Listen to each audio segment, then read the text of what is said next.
historia antigua se cita técnicas de anestesia, Discórides fue el primero que usó ese término y se usó desde la estrangulación, y es toda una incógnita cómo hacían trepanaciones nuestros ancestros, los indígenas. Esto se ha demostrado por cuadros, ¿verdad? Y también por hallazgos en vasijas por arqueólogos. También en una época de la medicina se usó la hipnosis por Mesmer, pero realmente la historia de la anestesia empieza con el advenimiento de los anestésicos, que empezó con la cocaína y actualmente tenemos de nueva generación. Cuando uno va a hacer un acto anestésico, lo importante es premedicar, sobre todo en pacientes ansiosos, y también documentar antecedentes en una historia, porque hay algunas complicaciones que pueden minimizarse si uno conoce bien a su paciente. Por ejemplo, al premedicar podemos usar fenobarbital o algunos antihistamínicos.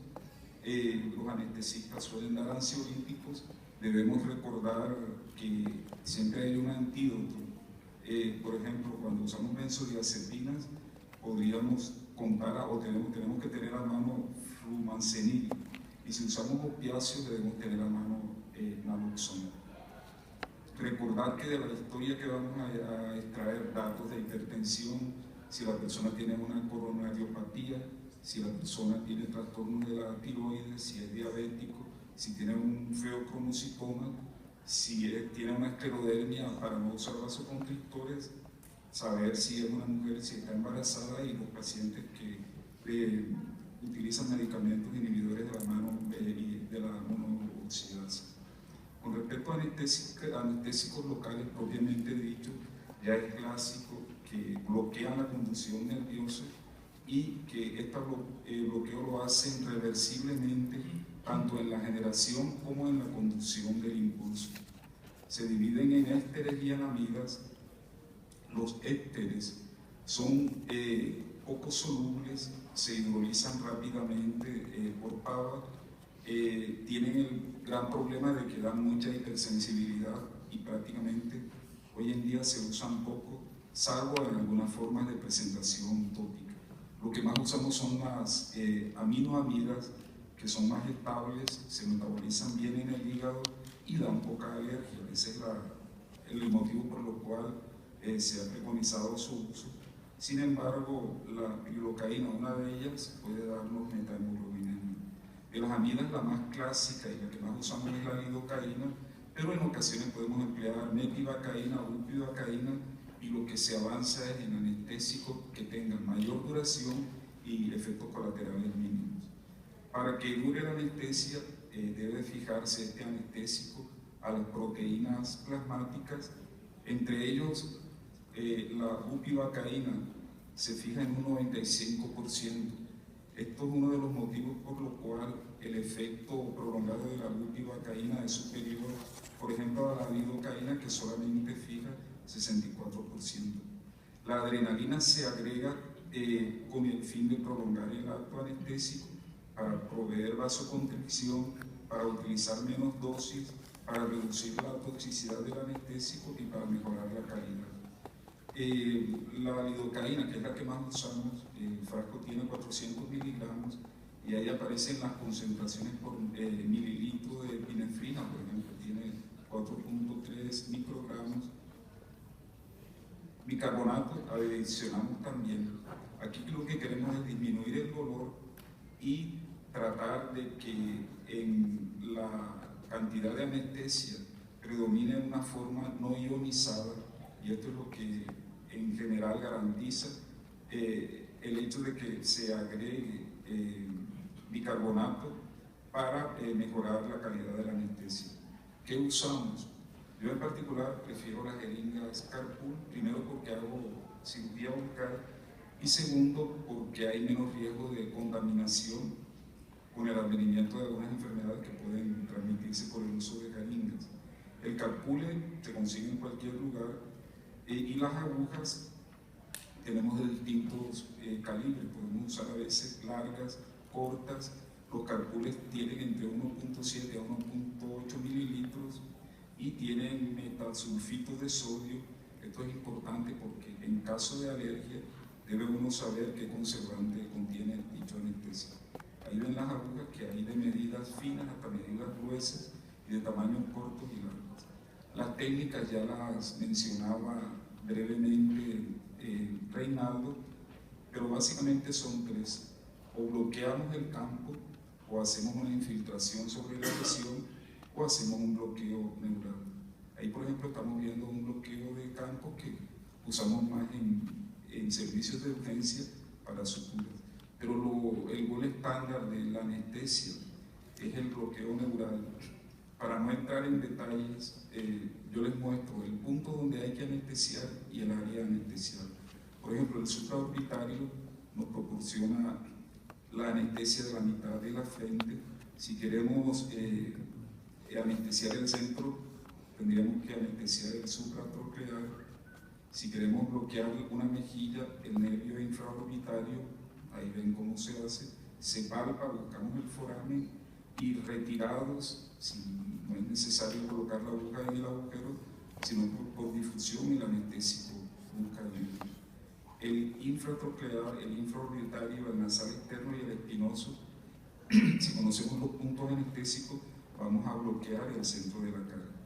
El mentoniano, por el agujero mentoniano, que lo podemos hacer dentro de la boca, esto es un poco más difícil, pero generalmente los cirujanos dermatólogos palpamos el foramen y hacemos la anestesia de esta manera. Si queremos bloquear la oreja, debemos recordar que tenemos el nervio occipital menor, el aurículo temporal, uno accesorio o nervio de Arnold y el nervio auricular mayor.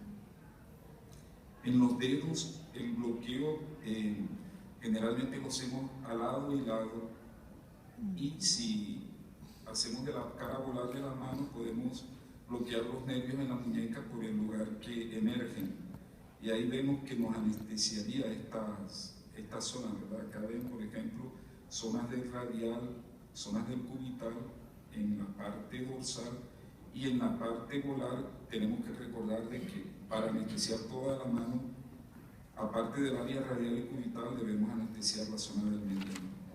Cuando hacemos un bloqueo digital, hay algunas cosas que recordar.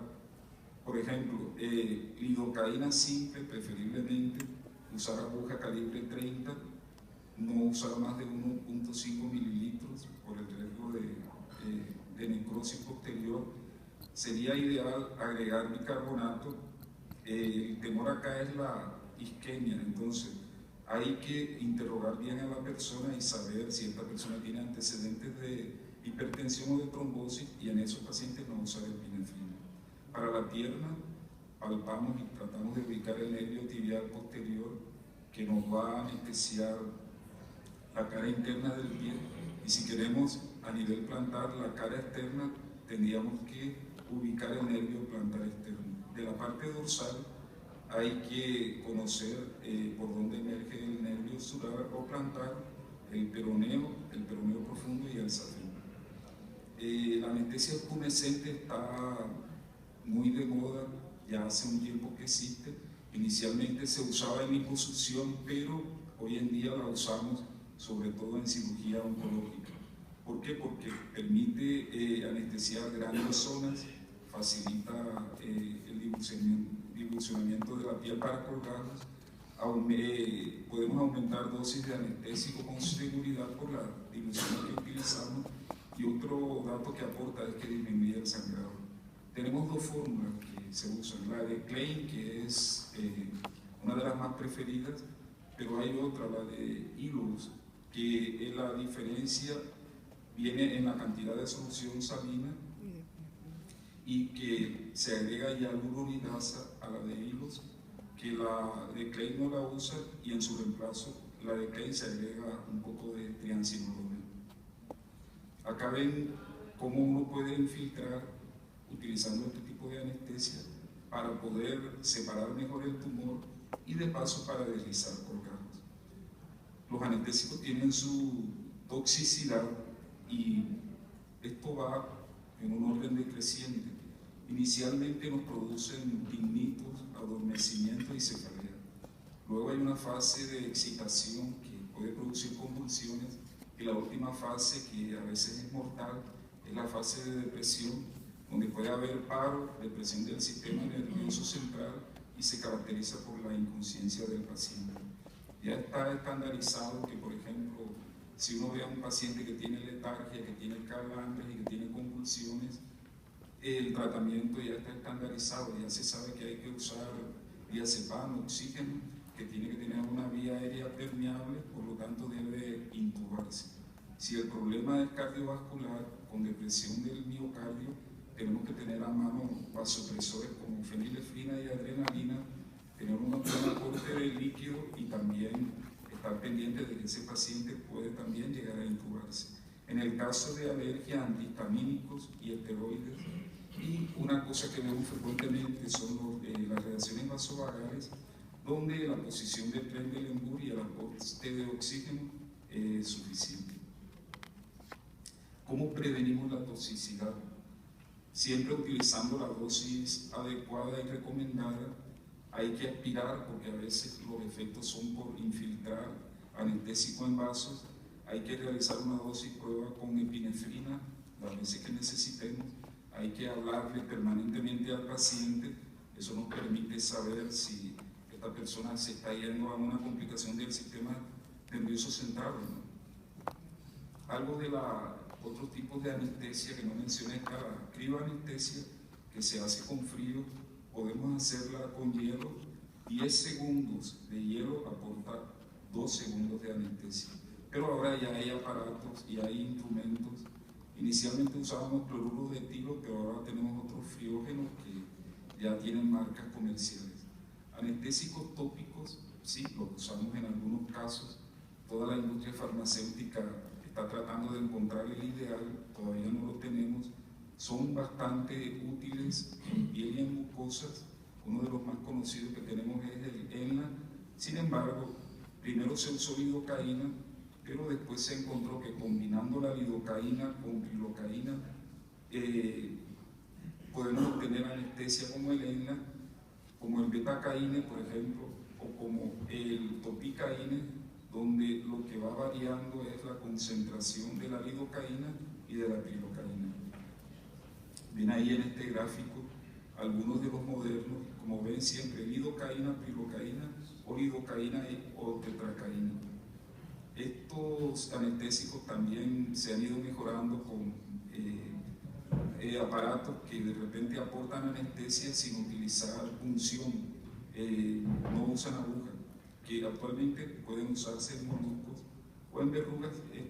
Este símbolo no se dispone en Paraguay, pero ahora con las compras por internet ustedes pueden solicitarlo si quieren. Actualmente hay otro que se llama metocaína, que es un gel tópico. La ventaja, da 4 a 6 horas de anestesia, que no proporciona eso el ENLA. Hablando del ENLA, ya ha habido casos, ¿verdad? Ha habido algunos reportes de toxicidad, hasta con paro respiratorio. Por lo tanto, la complicación que nosotros conocíamos era la metahemoglobinemia. Hay que tener en cuenta que puede haber paro también. El ENLA en mucosas, hay que tener cuidado. Hay reportes de ulceración gingival, de ulceración mucosa, entonces mejor es usar el ENLA, preferiblemente para piel, como sé que habitualmente ustedes lo hacen. Algunos datos, por ejemplo, si queremos disminuir el dolor en niños, es mejor utilizar anestésicos que preparen con bicarbonato, tratar de no manipular la jeringa delante del paciente, hablarle al chico y explicarle el acto que se le va a hacer, y tratar de infiltrar con una aguja fina por un poro.